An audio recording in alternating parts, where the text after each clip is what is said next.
dục xót xì ở là cái ly pi đào rồi soi ở là cái ly đi ngồi một khơi như này làm chuyện rồi cái lon toàn nó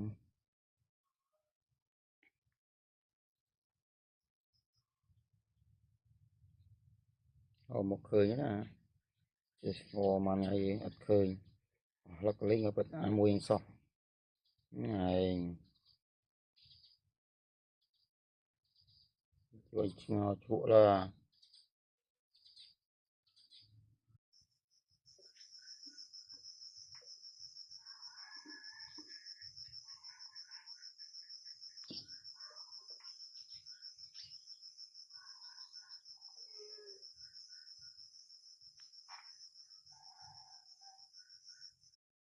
trời mọt đỏ trời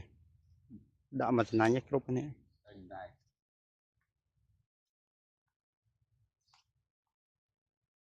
đã luôn